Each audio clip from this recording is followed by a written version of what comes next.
Heck. Hello, everybody. How's it going? I wanted to follow up from the workshop that we had on Friday. By the way, I hope you guys enjoyed the workshop and I hope you guys had a good weekend. Just a few more points in terms of the survival process. I'm going to be jumping between slides here, but I wanted to make a few little things that we hadn't talked about. So, first off, in the realm of social dynamics, I wanted to touch on job interviews and questions that we have. If you guys look at TED Talks and if you guys watch, for example, I believe they're called Pechugas, which is 20 slides, each slide is 10 seconds. So much of an effective communication can be a story. So, suppose you have an example. Here's a pretty standard interview question. Tell me about a time you had to meet a tight deadline. Or tell me about a time when you had to set up a project, or when you had three people working under you, or when you didn't get along with someone, and how did you deal with it? I want to touch on 4 strategies that you can use. The first, for me, is always having a point of view towards things. I know sometimes in an interview we're really keen to get the job and we want to say all the right things, but having a point of view and not being afraid to express a point of view to the person interviewing you can really help. Here's the thing. A point of view is not saying I hate something. A point of view is having an outlook to or an opinion towards something. So for example, when I was job interviewing for a pharmaceutical sales rep position, they asked me, "What do you know about the pharmaceutical industry?" And most people would say things like, "Well, I know that you guys essentially create products that help people and your job is to kind of promote those products because, they can potentially save people's lives, etc." My point of view was most people, when they think of pharmaceutical companies and pharmaceuticals, they think of a controversy. And they think of, companies trying to make money off the illness of other people. And it's probably 2 perspectives. That's one side. The other side is what you guys are doing. You guys have products that can save people's lives. And you guys are trying to sell them. Right? And the thing that people might have an obstacle with is not that the products work or not, is that the selling part. So the challenge in the industry is how to be ethical and sell at the same time. And I think that's something that you guys have yet to fully address wholeheartedly. But it's an opportunity for every sales rep. So I still managed to tweak that so that it had a positive spin to it, but I didn't shy away from the point of view. The second one is the story, and that's pretty self-explanatory.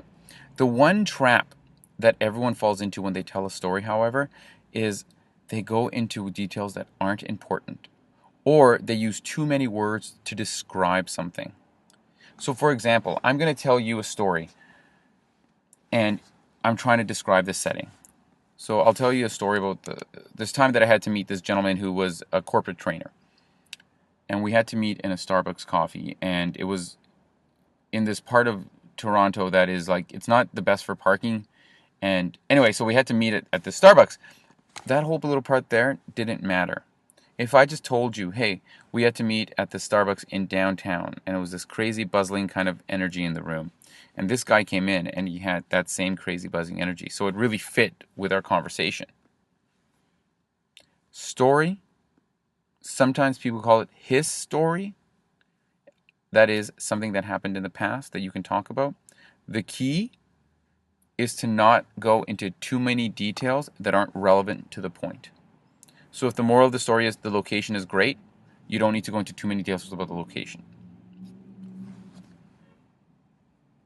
Example, for me, when I think of example, one of the funnest things that I always try and do is I try and relate every question to a TV show or a movie or something in pop culture because that's instantly relatable. And it sometimes can be quite fun. So if someone is asking you a question about tell me a time when you didn't get along with someone in the workplace and how you dealt with it, or tell me something that a negative quality that you might have, I might jump to like examples from a TV show. Instead of telling them a story about it, I'll be like, well, I was a big fan of watching Food Network competitions, and I used to always watch how people didn't get along with one another and how they dealt with it. And then I could go into like how one of those situations mirrored a situation that I had. The last one is simile. And simile is really great when you're trying to explain a complex idea. And it's essentially just using an analogy. So something is like something. When something is like something. So for example, if I was going to ask you guys to tell me what market capitalization is.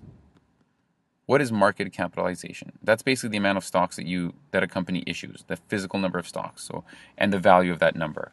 So a market capitalization of 100 million would mean that all the stocks currently out in the market have a $100 million value. So how could we say, market capitalization is sort of like a deck of cards. Sometimes you deal the full deck, and all those decks, if you added up all those numbers, would come up to a certain number. Sometimes you only deal a partial deck. Market capitalization is all the cards that are on the table. If they were all worth $1, then adding up all the cards would give me my market capitalization. I just made that example up off the top of my head. You guys can make up several, but the moral of the story is when something is like something else. So that's it for this part. These are all tools you can use not just in the job interview, but think about in terms of your communication and your public speaking. Think about how many stories on Friday I told, how many examples I gave, how many is like I gave, because I'm sure it's all fresh in your mind. Anyway, thanks again, guys. I hope you enjoyed the Friday workshops and hopefully see you again sometime soon. Take care. Bye.